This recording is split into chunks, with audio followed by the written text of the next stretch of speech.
Et voilà donc pour ce premier débat de la primaire de la droite et du centre que vous avez pu suivre sur Public Sénat. Notre édition spéciale démarrée à 19h30 se poursuit bien sûr jusqu'à minuit et demi avec un dispositif exceptionnel sur place avec Delphine Girard et Mickaël Samès qui vont recueillir les premières réactions après cette confrontation, premières impressions des candidats eux-mêmes peut-être et puis réactions bien sûr de leurs entourages respectifs.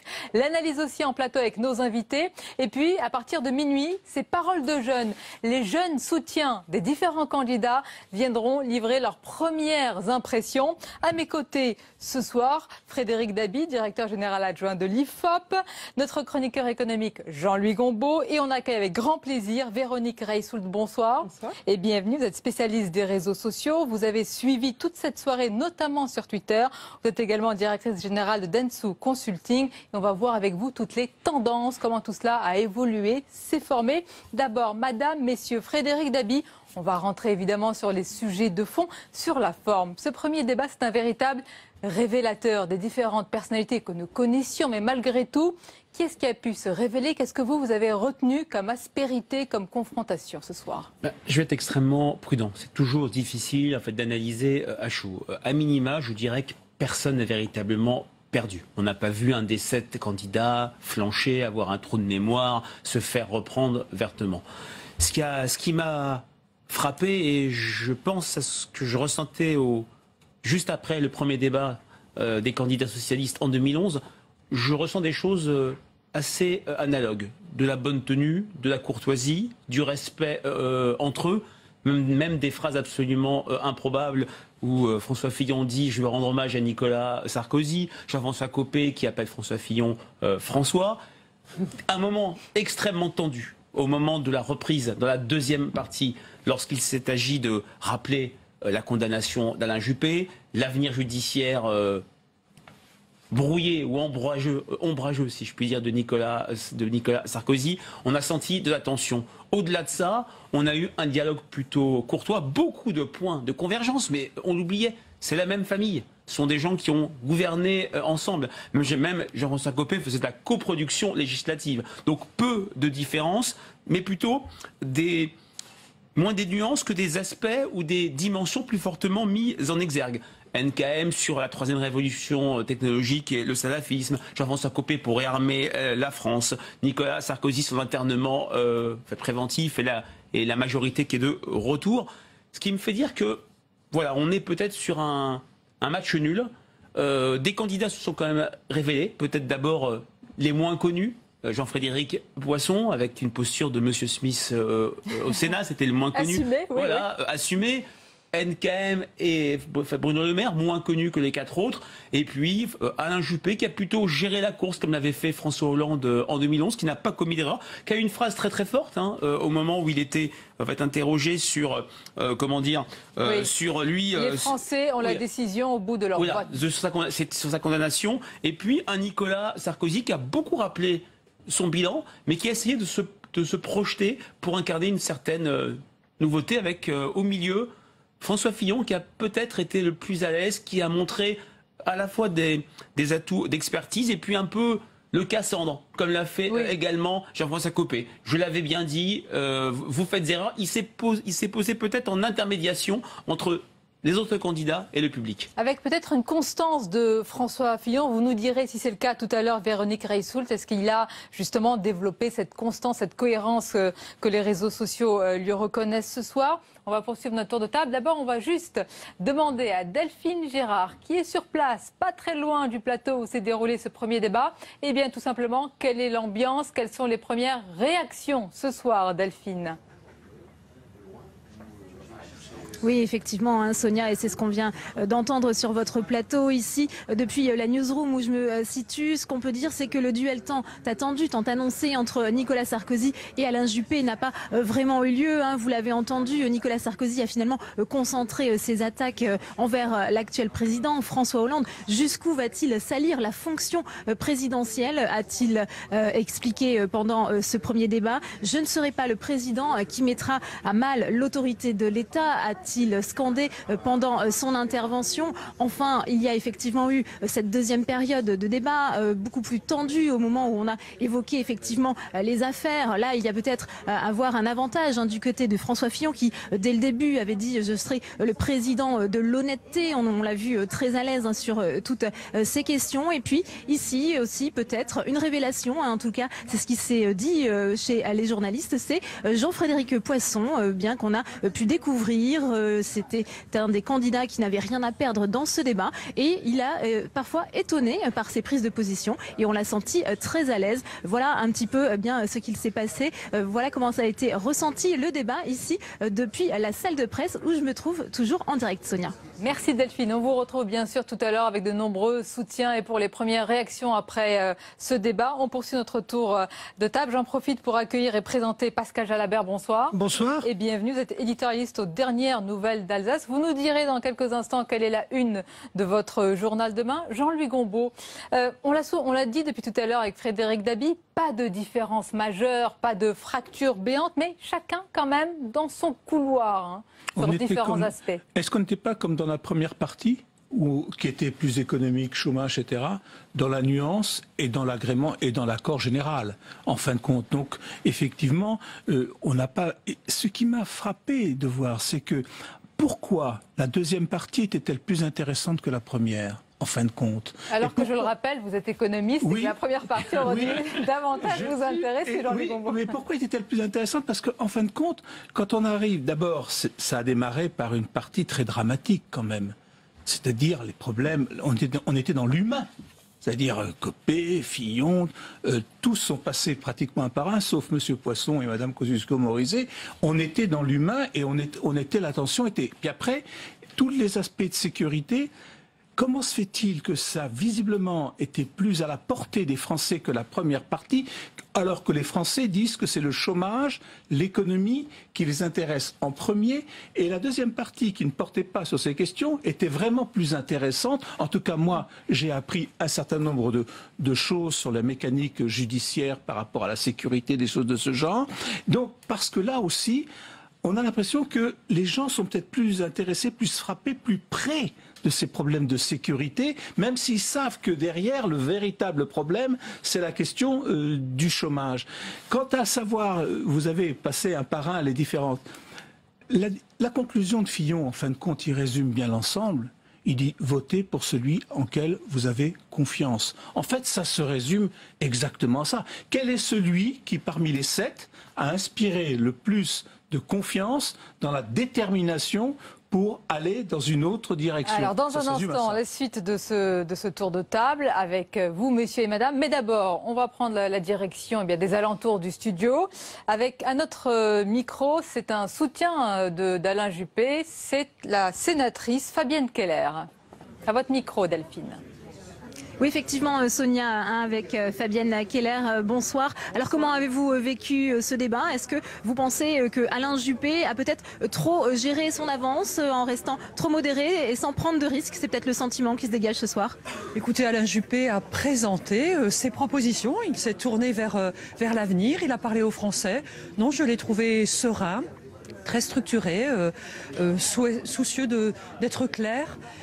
J'ai trouvé que c'était un débat très globalement, un petit peu très cadré, quoi, presque voilà, un peu rigide, mais qui a permis du coup de bien écouter chacun. Et je trouve que c'est l'honneur de la République, c'est l'honneur de la droite et du centre de parvenir ainsi, grâce à l'aide des médias, à une discussion, à un échange d'arguments qui permettent aux Français de se faire une idée. Mais s'agissant d'Alain Juppé, j'ai bien aimé son ton très, très constructif et sa volonté d'expliquer le projet sur lequel il travaille depuis 2 ans pour l'avenir.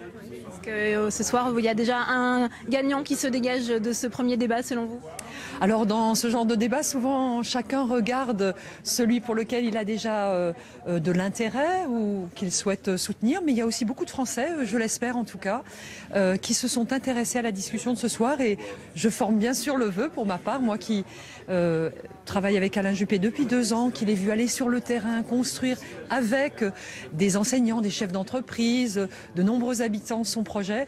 J'espère que de nouveaux Français se sont intéressés m'intéressait à sa démarche équilibrée, réfléchie et qui vise vraiment à regarder devant, proposer le plein emploi, proposer des solutions faisables, enfin quelque chose qui regarde l'avenir. Il y a eu cet échange avec Bruno Le Maire. Alain Juppé a dit je tiens mon casier judiciaire à disposition. Est-ce que vous pensez que c'est un débat qui doit être fait devant les Français ou est-ce que ça peut aussi abaisser la fonction présidentielle ? Je crois que cette question a été posée, il faut y répondre.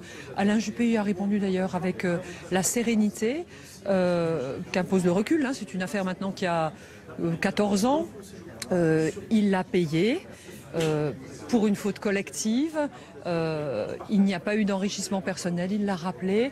Et maintenant, il est ouvert, transparent. Et il est aussi d'une certaine manière fort de cette expérience douloureuse, au fond comme beaucoup de Français. Il a souffert et il a su rebondir, se reconstruire. Merci beaucoup Fabienne Keller d'avoir été en direct sur l'antenne de Public Sénat. Voilà pour cette intervention de Fabienne Keller qui a évoqué cet épisode que nous allons revoir tout à l'heure sur les affaires, la justice. Mais Fabienne Keller qui a également dit, Véronique Reissoult, que le débat était peut-être un peu rigide, peut-être un petit peu trop cadré. Est-ce que c'est ce que vous avez remarqué avec les différentes réactions ce soir sur les réseaux sociaux notamment? En fait, une question que posent toujours les journalistes et qu'on vient de poser là, c'est qu'avez-vous pensé de ce que dit votre candidat? Donc en règle générale, on est plutôt sur des remarques positives, enfin, a priori. Et ce qui aurait pu être intéressant, c'est de demander qu'avez-vous pensé de ce qu'a dit M. Sarkozy ou de ce qu'a dit M. Copé, M. Poisson. Voilà. Sur les réseaux sociaux, normalement, c'est exactement ce qui se passe. C'est-à-dire que les supporters vont justement plutôt commenter ce que disent les autres candidats, en essayant de rester plutôt correct dans le cadre d'une primaire. Ça reste quand même à peu près policé. On n'est pas du tout encore dans la logique de la présidentielle où là, c'est beaucoup plus violent. Mais normalement, on a quand même quelques pics. Et là, on a pu constater ce soir que globalement, les fameuses battles de supporters étaient assez policées. On reprenait les tweets des politiques pour... du côté de Nicolas Sarkozy, c'était le tweet de M. Barouin qui était repris. Du côté de M. Juppé, c'était Aurore Berger qui faisait quelques petites piques à l'encontre de l'équipe de Nicolas Sarkozy, mais plutôt gentil en disant tiens, vous cherchez du soutien, vous trouvez que c'est un peu mou ce soir. Mais voilà, c'était de bonne tenue, bien élevée, et à l'image finalement du débat qu'on a eu là. Donc on a pu voir que sur le web, en tout cas les fameuses battles, et c'est plutôt rare, donc c'est resté plutôt policé. Ça c'est pour les équipes des candidats. Après, que les débats étaient un peu moins policés par les autres internautes, c'est certain, mais en tout cas si on compare. C'est intéressant. Dans ce premier cercle-là, c'est à l'image, en tous les cas, du débat. On va continuer à développer ce qui s'est passé ce soir sur les réseaux sociaux. Pascal Jalabert, vous nous avez rejoint. Est-ce que vous avez déjà la une de votre quotidien demain? Oui, on est en train de la préparer. Donc tous les quotidiens de notre groupe. Moi, je peux juste donner le titre de l'article que j'ai fait. C'est « Bon camarade » entre guillemets, mais chacun pour soi. Et je crois que c'est un peu ça. Chacun essaie de montrer sa singularité avec un avantage, mais qui tient à la nature de la primaire pour les petits candidats. Très clairement, quand on regarde 4 ans en arrière, c'est Arnaud Montebourg qui avait plus ou moins gagné les débats de la primaire de la gauche. Donc ça leur avait permis d'ailleurs de dépasser Ségolène Royal sur la fin, de terminer 3e. Là, je crois que ceux qui auront regardé le débat auront découvert Jean-Frédéric Poisson, qui a quand même été décalé, offensif, présent. Ils auront vu une Nathalie Kosciusko-Morizet qui n'a pas hésité, elle aussi, à lancer des propositions iconoclastes. Il faut oser dire que les profs ne seront plus des fonctionnaires. Je suis pas sûr qu'il y ait beaucoup de voix chez les enseignants, mais bon, c'est pas la question. On a vu un Jean-François Copé comme on l'attendait, en bon sniper avec quand même Nicolas Sarkozy et un peu Fillon dans la ligne de mire.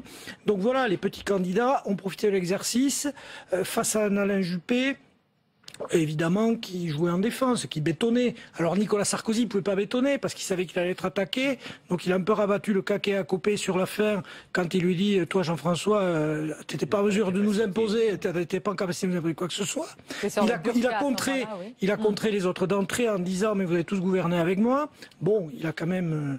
voilà, il n'est pas resté comme Juppé en position défensive. Après, ce que je veux dire, c'est que sur les aspects socio-économiques, personne ne s'est trop aventuré. parce qu'il y a un président, il y a 10 ans, qui a promis travailler plus pour gagner plus. Il y en a un autre qui a promis je vais inverser la courbe du chômage. Et quand on fait les promesses sur ce terrain-là, plus aventureux. Alors ça c'est intéressant, c'est peut-être comme ça qu'on peut expliquer le paradoxe que vous avez souligné, Jean-Louis Gombault. Pourquoi il n'y avait pas cet élan dans cette première partie qui, manifestement, on le voit, nous a d'ailleurs beaucoup plus intéressés sur cette seconde partie. C'est peut-être, Frédéric Lamy, parce qu'on fait très attention sur les questions de l'emploi, du chômage. On ne promet pas beaucoup par rapport à avant. C'est vrai que la parole politique s'est beaucoup décrédibilisée. Et je fais le lien avec ce que disait Jean-Louis juste avant la diffusion du débat. On est sur de la comptabilité, on est sur du quantitatif.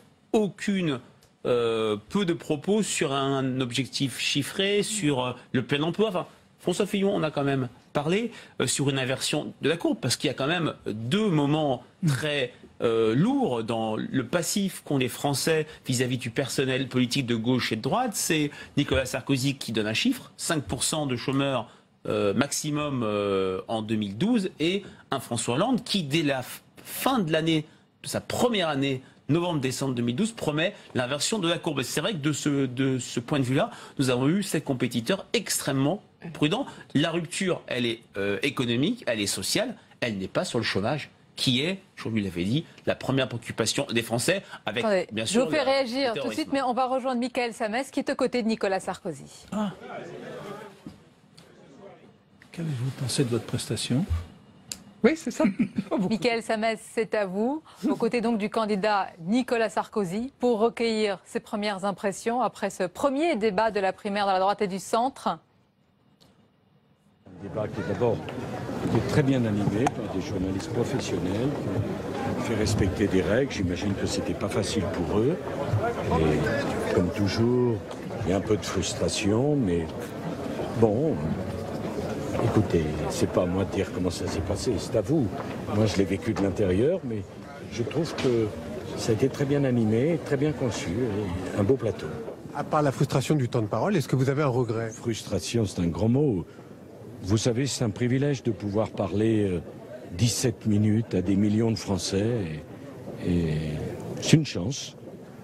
J'ai essayé de l'utiliser au mieux, mais c'est pas à moi de porter un jugement là-dessus. Très fair-play ce soir. Consensuel. Je ne sais pas si c'est une critique ou un compliment, mais je le prends comme un compliment, je vous remercie. Il faudra bien rassembler demain, naturellement. Ce n'est pas des adversaires. Il faudra rassembler, c'est ce que je ferai. Bonne soirée.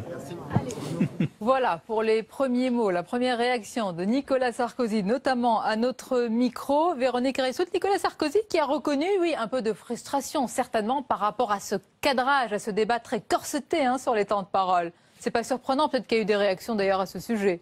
Il y a eu en fait déjà, vous savez, pour suivre les messages durant une émission, il faut plutôt aller regarder sur Twitter, et c'est certain qu'il y a eu beaucoup de discussions, parce qu'il y a eu, on a fait une courbe avec, en suivant sur VisiBrain, regardez le nombre de messages minute par minute, et donc il y a plus de 212 000 messages qui ont été postés durant cette émission, enfin en ce débat, donc on peut dire que, en tout cas, ça a intéressé. Et ce qui est frappant, je ne sais pas si on voit la courbe, mais ce qui est frappant, c'est que généralement, quand même, en fin d'émission, vers 23h, l'intérêt commence un peu... Là, ce n'est pas le cas. Pas du tout. Les internautes sont restés là tout au long de l'émission. Ils n'ont absolument pas baissé. Le sujet qui les a le plus intéressés, là aussi, on a regardé, et ce sont les sujets de l'emploi et de l'économie. Donc, ça ne les a peut-être pas animés, comme on le disait, mais en tout cas, c'était ce dont ils avaient envie de parler, et c'est ce dont ils ont parlé durant le débat. C'est principalement les deux sujets. Après, la question, elle était de savoir, est-ce que... Excusez-moi, était-il satisfait des réponses? Alors, j'ai pas regardé si les tonalités étaient positives ou négatives. J'ai regardé les classements sur les différentes thématiques. Donc, on a une répartition par sujet, et il y a le sujet de l'immigration, du terrorisme, enfin, de l'identité, qui sont finalement assez peu ressortis, et ce sont vraiment les sujets. Et on voit d'ailleurs donc là, c'est les fameux 212 000 messages, et on voit que ça a très peu baissé. On avait commencé à regarder dès 19h, et on voit que voilà, ça n'a pas tellement baissé. Vous allez continuer à les commenter, on va rentrer dans les détails des différents sujets. On continue notre tour d'horizon des différentes réactions. Ce sont les premières réactions des candidats après leur confrontation ce soir, et on va écouter celle de Bruno Le Maire et de Jean-François Copé, toujours à notre micro. Monsieur Copé, nous sommes en direct sur Public Sénat. C'est la fin de ce débat. Comment est-ce que vous l'avez vécu? très bien. J'ai trouvé que c'était un débat très intéressant parce qu'il a permis aussi aux téléspectateurs et aux Françaises et Français qui suivent de près tout cela de voir les différences de caractère, de tempérament, de projet aussi. Je trouvais que c'était intéressant. On a vu qu'il y avait un consensus, mais vous avez été aussi quand même actif dans la parole à propos de Nicolas Sarkozy ou de François Fillon. C'était votre but ce soir, c'était que la vérité éclate aux yeux des Français? Oui, je crois que c'est important que les Français voient aussi que nous avons des vraies divergences de fond sur les sujets. Je vais souvent plus loin qu'eux dans un certain nombre de domaines. Je suis parfois un peu critique vis-à-vis de certaines de leurs idées. Je pense que, par exemple, vouloir faire des référendums, c'est pas forcément la meilleure manière de faire progresser les choses dès lors qu'on est élu et que l'essentiel doit se faire dans l'action. Demain, le rassemblement est donc possible? Le rassemblement, il est indispensable. C'est l'intérêt de la France. Merci beaucoup d'avoir témoigné en direct. Merci. Bruno Le Maire, nous sommes en direct sur l'antenne de Public Sénat. Ce débat, on en attendait beaucoup. Est-ce que vous êtes satisfait?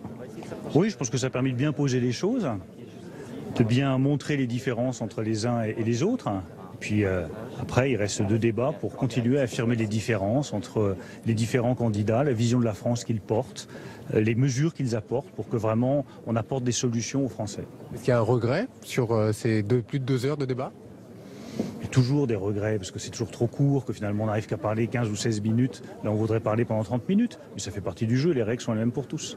Il y a eu des divergences, on a entendu, vous en avez eu par rapport à Alain Juppé, vous en avez eu aussi avec d'autres personnalités ce soir.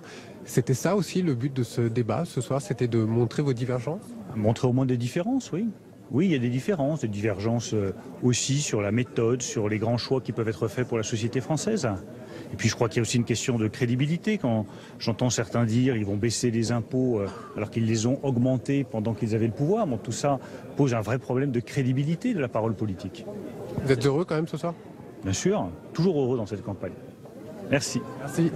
Voilà, on va bien sûr parler dans ce débat des différents sujets évoqués, les sujets économiques et sociaux, et puis les thèmes régaliens.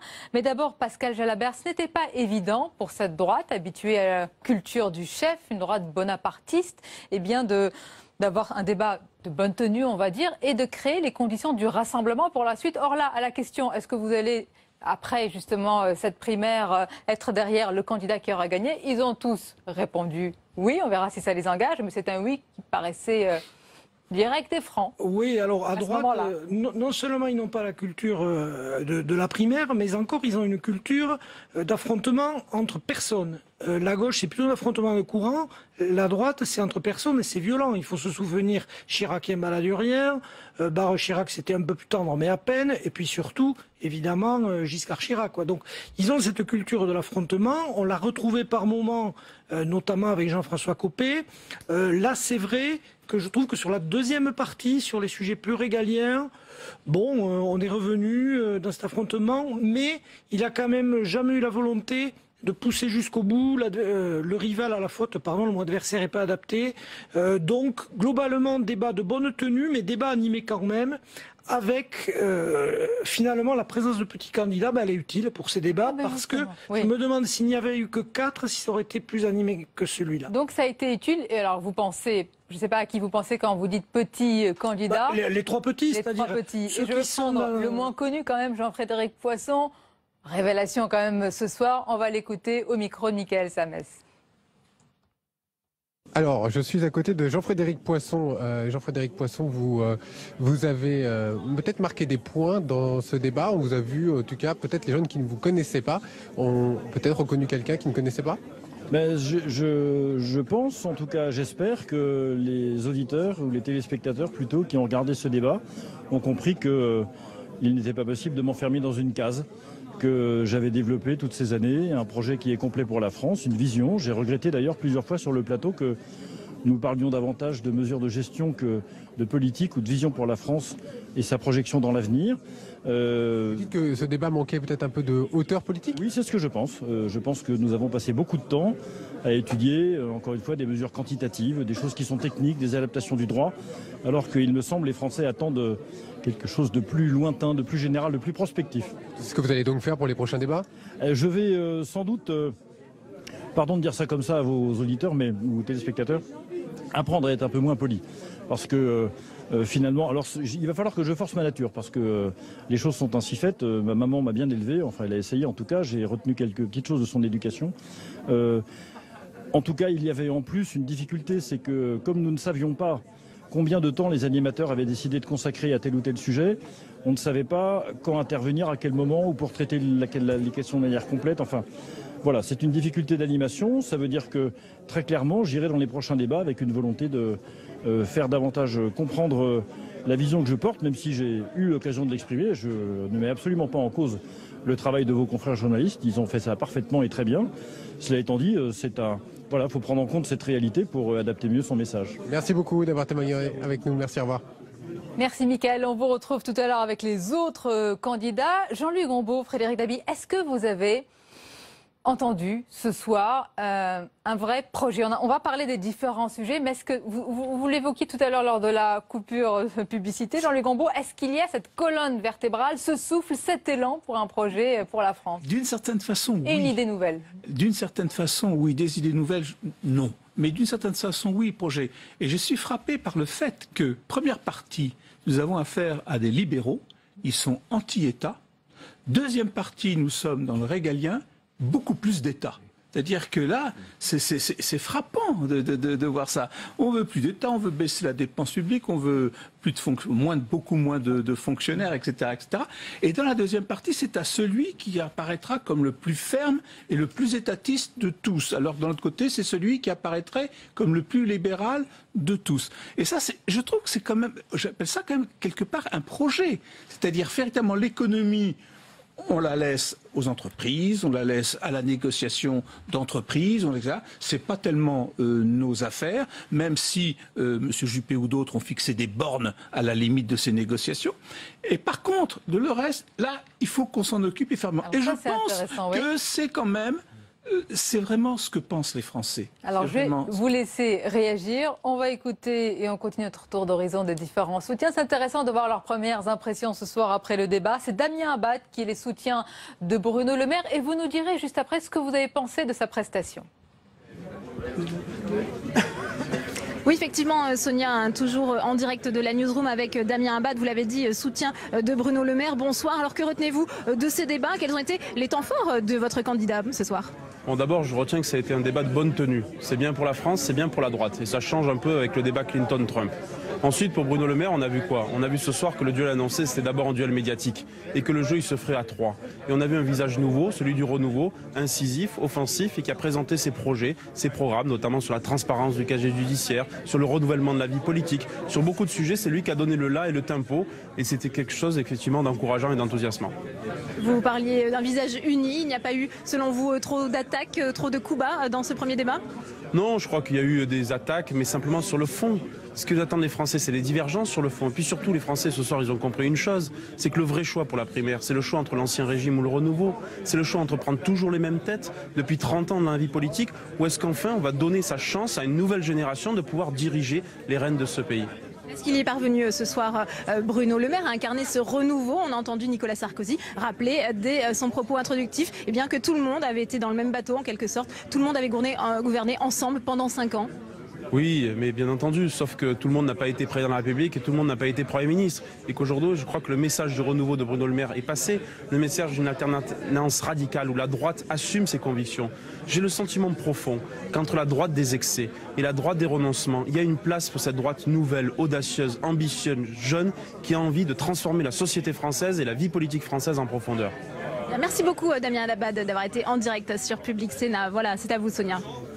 Merci Delphine. Justement, continuons à évoquer la prestation ce soir de Bruno Le Maire, Frédéric Dabi. Bruno, c'est le candidat du renouveau. Est-ce qu'il a vraiment réussi à transformer l'essai? Parce qu'on l'attendait beaucoup ce soir, donc le troisième homme potentiellement. Est-ce qu'il a bousculé les choses? Difficile d'être le troisième homme quand on est 7, avec ce débat, comme vous le disiez Sonia, extrêmement en fait corseté. C'est vrai qu'il a quand même bien marqué sa différence entre la droite de la brutalité et la droite d'une trop grande tempérance et donc immobile. Mais est-ce qu'il apparaît comme le candidat du renouveau? Ça, c'est un sacré défi. Hein. Il a plutôt avancé ses convictions, son axe programmatique, mais c'est vrai que c'était assez difficile de fait crever l'écran. Je dirais que du point de vue de la forme, Jean-François Copé, qui a plus été dynamiteur, revanchard, qui a plus polarisé le débat autour de lui, de ce point de vue-là, était plus présent que Bruno Le Maire. Mais attention au jugement à chaud, je partage ce qu'a dit Damien Abad. C'est vrai qu'il a quand même fait passer quelques éléments, le casier judiciaire,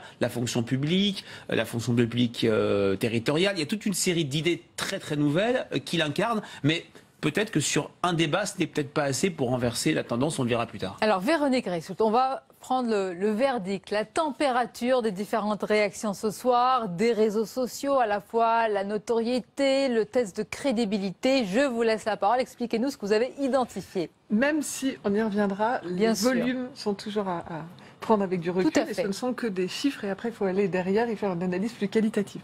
Mais déjà, si on regarde le classement des 7 candidats en termes de visibilité ce soir, durant le débat, on a un classement où on voit que le premier est Nicolas Sarkozy, le deuxième est étonnamment François Fillon, le troisième est Alain Juppé, le quatrième est Bruno Le Maire, la 5e est Nathalie Kosciusko-Morizet, 6e Jean-François Copé et 7e Jean-Frédéric Poisson. Je ne vous cache pas que M. Poisson était très loin derrière et M. Copé aussi, et il y a quand même 4 candidats qui se dégagent très nettement. En revanche, le fait que François Fillon soit passé en 2e position est un vrai sujet. Donc quand on regarde comment ça s'est passé, donc on regarde la courbe de visibilité qui s'est répartie sur toute l'émission, on voit que, en fait, on a en vert là Nicolas Sarkozy qui a un peu écrasé le sujet. On verra après si c'était en positif ou en négatif, mais qui a un peu écrasé. Et on voit qu'en fait, il y a une certaine constance chez François Fillon, qui est monté progressivement, mais de façon constante. Vous l'avez, François Fillon, il est en violet.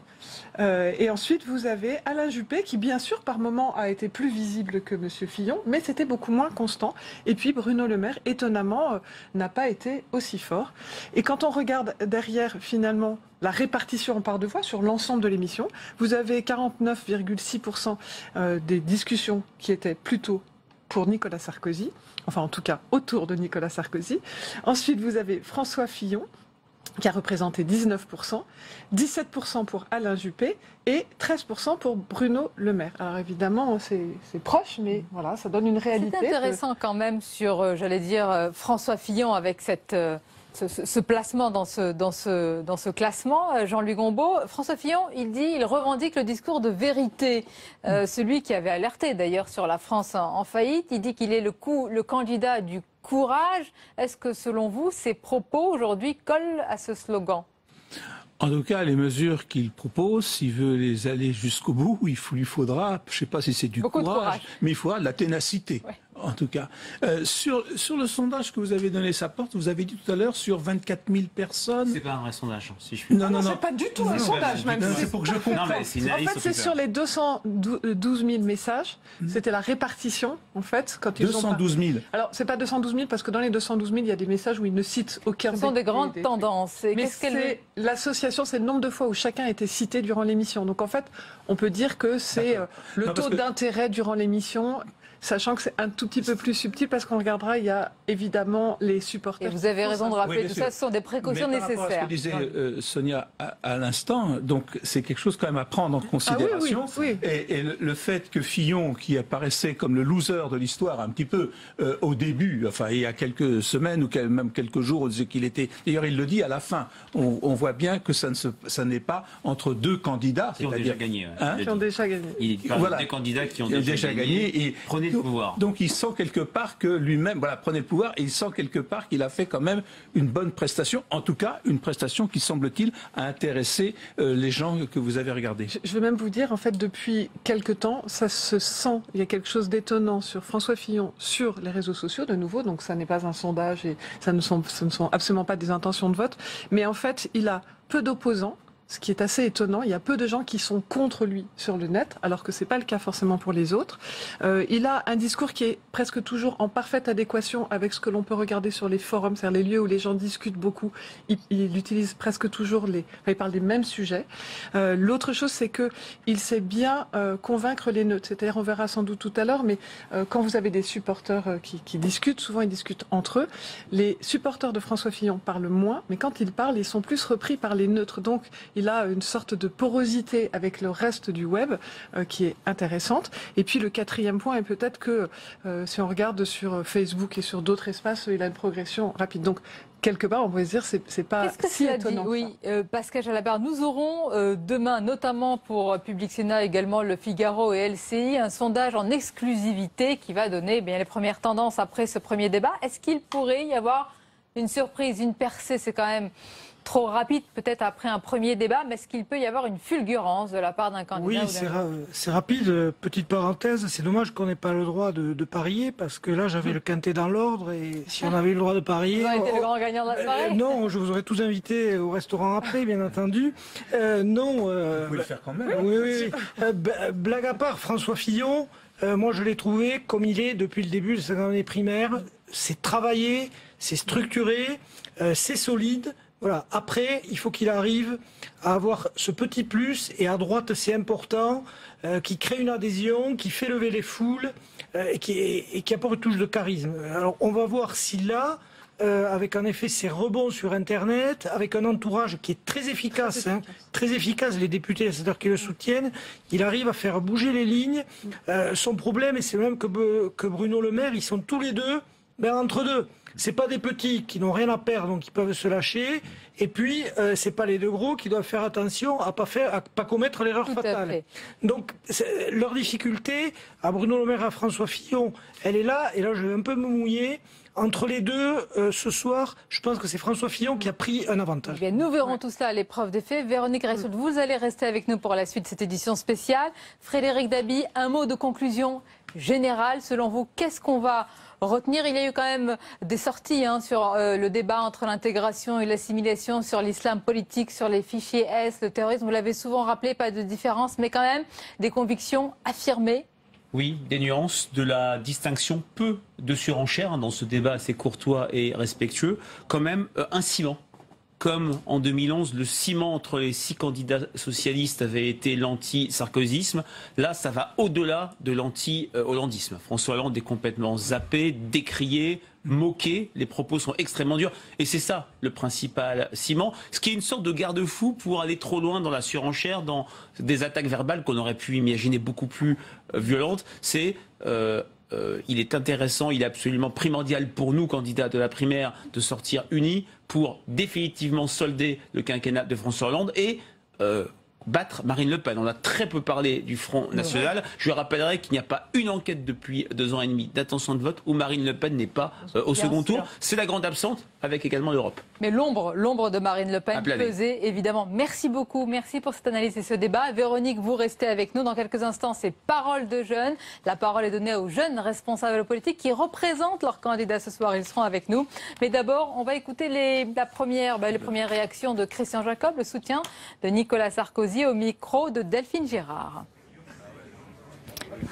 Oui, merci Sonia, avec Christian Jacob, président du groupe LR à l'Assemblée nationale, soutien de Nicolas Sarkozy. Vous sortez du plateau. Quelle était l'ambiance? Est-ce qu'il y a eu de la tension pendant ces 2h30 de débat?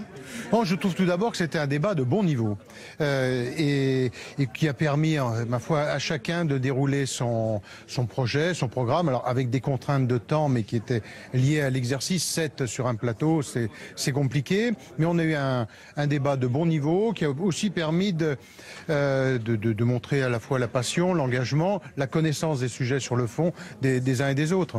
Est-ce qu'il y a eu un front anti-Sarkozy qui s'est créé ce soir entre les 6 autres candidats selon vous? En tout cas, à plusieurs reprises, on a vu que l'autorité naturelle de Nicolas Sarkozy s'imposait sur le plateau. C'est sans doute ça qui a fait la différence, l'expérience qui est la sienne et puis la précision sur le projet. Parce que dans une émission comme celle-là, on ne peut pas s'enfermer dans les slogans. Je pense que les questions des journalistes étaient aussi de qualité et ont obligé les uns et les autres à se découvrir ou parfois être un peu en difficulté. La force de Nicolas Sarkozy, c'est effectivement la maîtrise et la connaissance des sujets. Le duel attendu, annoncé entre Alain Juppé et Nicolas Sarkozy n'a peut-être pas eu lieu. On a vu Nicolas Sarkozy concentrer ses attaques contre François Hollande. Il pense déjà au second tour de la présidentielle selon vous?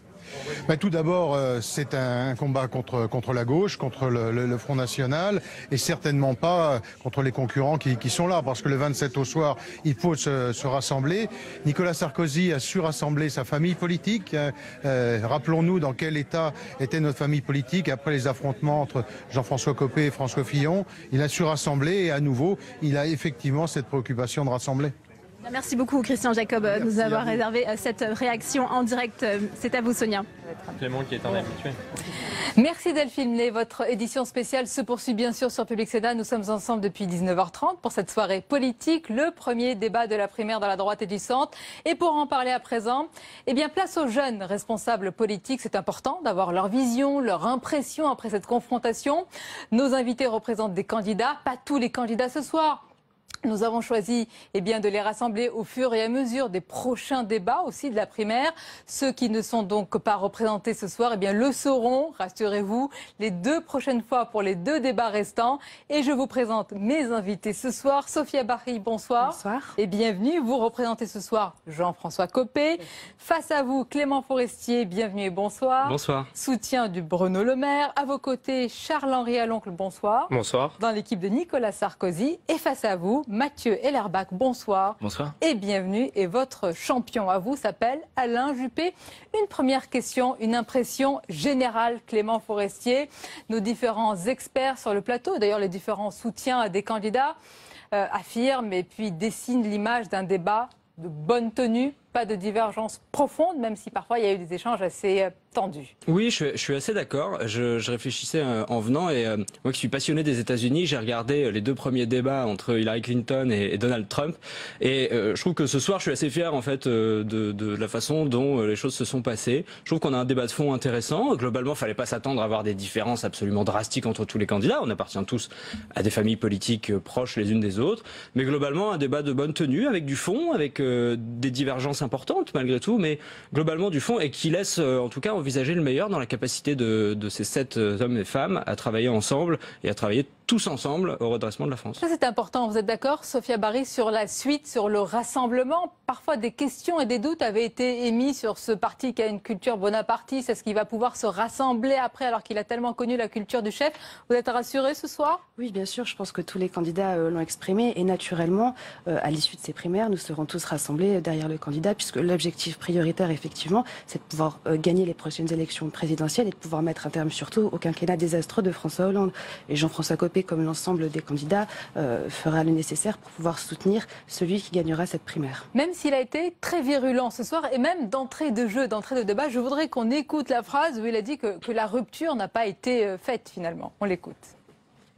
Il y a 10 ans, en 2007, j'avais, comme des millions de Français, espéré en la rupture que proposait Nicolas Sarkozy pour notre pays, avec vous tous qui avez été ses ministres et nous qui étions dans la majorité, qui soutenions autant que nous pouvions et qui vous alertions aussi. Cette rupture, malheureusement, on ne l'a pas faite. On n'a pas supprimé les 35 heures, on a baissé les effectifs de police, augmenté les impôts et on a perdu en 2012. Avec des Français qui nous ont dit « vous avez échoué parce que vous avez reculé, parce que vous n'avez pas fait ce pourquoi vous avez été élu ». J'ai alors vu la gauche faire n'importe quoi de la France pendant 5 ans. Charles-Henri Aloncle dans l'équipe de Nicolas Sarkozy. Vous le craignez, le sniper, Jean-François Copé, il est un petit peu dégainé malgré tout ce soir? Oui, il a dégainé et d'entrée de jeu, il fallait s'y attendre, il l'avait sous-entendu d'ailleurs dans la presse. Et moi j'ai été très amusé d'ailleurs par sa première prise de parole. Il nous dit d'entrée, la rupture qu'on nous avait promise en 2007 n'a pas eu lieu et la première mesure qu'il prend, c'est les 35 heures. Alors que si Jean-François Copé a un peu de bonne foi, il pourrait au moins reconnaître que la défiscalisation des heures supplémentaires a été un moyen de contourner les 35 heures, que ça a permis à pratiquement 10 millions de Français d'avoir un revenu complémentaire à la fin du mois. Donc c'était quand même à l'image un peu des prises de position de Jean-François Copé, malgré tout, un peu d'approximation et un peu de tension vis-à-vis de Nicolas Sarkozy. Ah, le débat se poursuit ce soir. Jean-François Copé n'a rien dit que les Français ne sachent pas, à savoir que quand même on a perdu l'élection présidentielle en 2012 et qu'on doit en tirer des conclusions. Et c'est d'ailleurs cette raison. Je parlais des 35 heures et je parlais du tout premier argument avancé dans le débat. Jean-François Copé a introduit une question qui me semble centrale dans ce débat ce soir, c'est la question du résultat. Parce qu'au fond, ce que les Français attendent du prochain président de la République, c'est qu'il tienne l'intégralité de ses engagements. Et on va en parler. Mathieu Hellerbach, vous avez la parole. Juste un petit mot sur les 35 heures. Oui. Pourquoi aujourd'hui, dans ce cas-là, Nicolas Sarkozy propose de revenir sur les 35 heures, mais dans le même temps de garder, enfin de remettre les heures supplémentaires défiscalisées? Si tu m'expliquais à l'instant que les heures supplémentaires défiscalisées, ça permettait de contourner les 35 heures. Donc dans ce cas-là, autant garder les 35 heures et remettre les heures supplémentaires défiscalisées. Non mais sur ce point-là, Nicolas Sarkozy, il l'a rappelé, il est pour la liberté. Lui, ce qu'il veut, c'est avoir une liberté totale de négociation. Non mais de négociation dans l'entreprise. Lui, il en fait pas un totem. Lui, il n'est pas là en disant il faut 39 heures, il faut la durée européenne de 48 heures. Il veut de la liberté, il veut de la souplesse. Il veut surtout aussi encourager les Français à faire des heures supplémentaires. Il y a cette notion de travail qui est derrière le programme de Nicolas Sarkozy. Et les heures supplémentaires, que ça puisse déplaire à ton candidat Jean-François Copé, ça a été une vraie réussite du quinquennat de Nicolas Sarkozy. Alors, vos différentes réponses, on va écouter, puisque c'est un sujet important et même majeur, les propos de Nicolas Sarkozy sur les 35 heures ce soir. Sur les 35 heures, la règle est simple. Je veux la liberté. Je ne serai pas le Martine Aubry de droite. C'est-à-dire qu'on a eu une obsédée des 35 heures, on ne va pas être des obsédés des 39 heures. Chaque entreprise pourra choisir la durée hebdomadaire de son travail librement à deux conditions. La première, c'est que si c'est 37 heures payées 37, pas 35. Et la deuxième, c'est que ça se fasse par une décision dans l'entreprise, un référendum d'entreprise, une voix de plus, et c'est la liberté.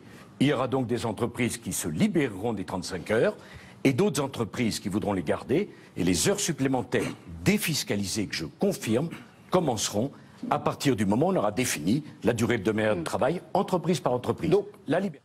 Alors, je vais vous laisser réagir sur le fond, bien sûr. Quand même, une question sur la forme. Mathieu Hellerbach, j'ai l'impression par vos premiers échanges là que vous êtes un peu frustré par le débat que nous avons diffusé en direct sur Public Sénat. Est-ce qu'il manquait un petit peu ce côté un peu plus direct, plus franc, par exemple, de la part d'Alain Juppé? Est-ce qu'il aurait dû davantage descendre dans l'arène? On l'a vu assez rassembleur, qui gère peut-être son avance, peut-être trop. Je pense pas, je pense qu'on a vu un Alain Juppé serein, déterminé, rassembleur, qui a pu dévoiler ses propositions autour de deux priorités. Premièrement, revenir au plein emploi, et deuxièmement, rétablir l'autorité partout en France et vaincre le terrorisme. Donc il a pu dévoiler ses propositions, et le débat à 7 personnes nécessitait justement un format de ce type. Il y avait difficilement d'autres solutions. Donc là-dessus, c'est pas un sujet particulier. Vous partagez le même avis, Clément Forestier ? Je crois pas que c'est le format qu'il faut mettre en cause. Chaque candidat a eu 17 minutes. Le tout, c'est de savoir ce qu'on fait de ces 17 minutes. Et en l'occurrence, moi, ce soir, je suis plus fier que jamais d'être derrière Bruno Le Maire, parce que j'ai vu un candidat qui à aucun moment n'est rentré dans les querelles de personne. Même si on pensait, pour tout vous dire, Clément Forestier, en toute objectivité, qu'il aurait pu faire davantage. On pensait peut-être, non pas des coups d'éclat, mais que le candidat du renouveau tel qu'il se présente aurait pu davantage amener de l'originalité ce soir. Bon, d'abord, il y aura d'autres débats, il aura d'autres occasions avec d'autres sujets sur lesquels il a des propositions très innovantes, notamment sur la question de la réforme de l'État, qui a été très peu abordée ce soir et qui est un de nos marqueurs principaux, une de nos priorités. Mais j'ai vu Bruno Le Maire faire des propositions qui a en fait un peu dicté le rythme du débat à certains moments.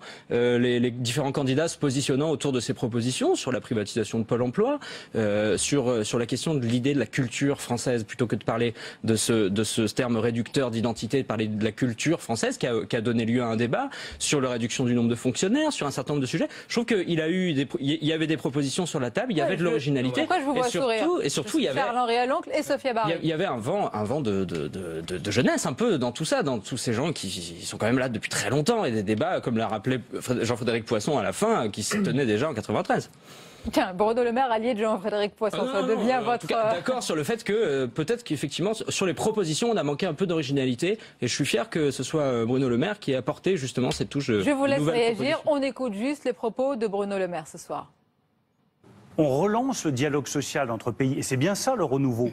C'est relancer le dialogue social, le syndicalisme politique. Celui qui confond droit de grève et droit de bloquer le pays, celui qui publie des tracts infamants contre nos forces de l'ordre. Ce syndicalisme politique, on n'en veut plus.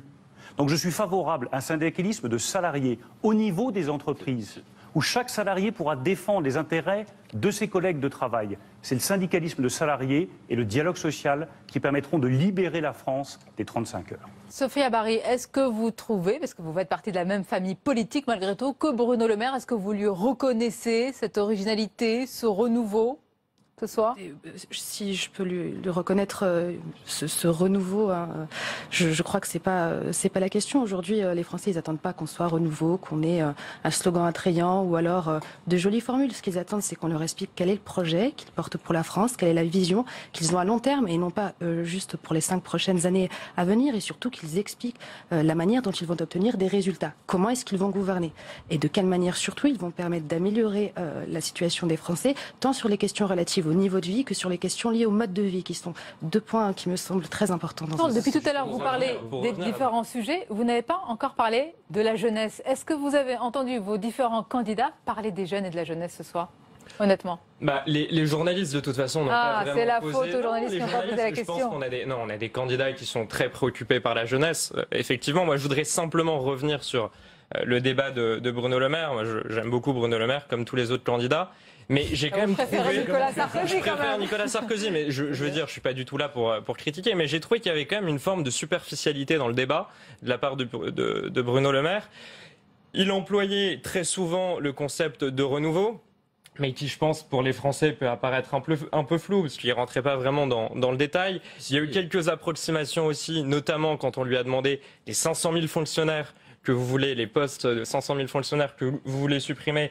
Là, il est parti sur les emplois aidés, qui ne sont pas vraiment des fonctionnaires. Il est parti sur l'AME. Il n'y a pas grand-chose à voir avec ça. Et puis, il y a un deuxième point aussi, et ça peut concerner notamment les jeunes, c'est sur la dépénalisation du cannabis. Jean-François Copé l'a remarqué, c'est écrit noir sur blanc dans le programme de Bruno Le Maire. Non, dépénalisation, on l'a retrouvé à la page 889. Bruno Le Maire propose une contravention de 3e classe, ce qui est bien une dépénalisation. Pas du tout. Contravention, c'est dépénalisé. Alors, parlons de droit pénal et faisons un cours de droit. Peut-être pas. Précisez-nous les propositions de votre candidat. En droit pénal, on parle de en droit pénal, on parle de classification tripartite des infractions. Si on veut rentrer dans le côté technique, c'est donc contravention, délit, crime. Parler de contraventionnaliser la consommation de cannabis. Pouvez-vous nous laisser les téléspectateurs qui sont avec nous être plus directs? Alors, ça n'est pas dépénalisé en aucun cas. Et Bruno Le Maire a eu l'occasion de le dire ce soir. Il l'avait d'ailleurs déjà rappelé dans l'émission de Karine Le Marchand il y a quelques jours. Il est absolument contre toute forme de dépénalisation du cannabis. Et pourtant, il propose une contravention, ce qui est une dépénalisation. Tu peux pas. Charles-Henri, tu peux pas. D'autres sujets, si, parce que si on parle de juridique, soyons précis sur le juridique. Et là, pardon de te le dire, mais tu as tort. Contraventionnaliser n'est pas dépénaliser. Le but de contraventionnaliser, c'est pour justement automatiser la peine. C'est pour que, en cas de consommation de cannabis, la peine soit automatisée immédiatement et systématisée. Je voudrais qu'on passe à un autre thème.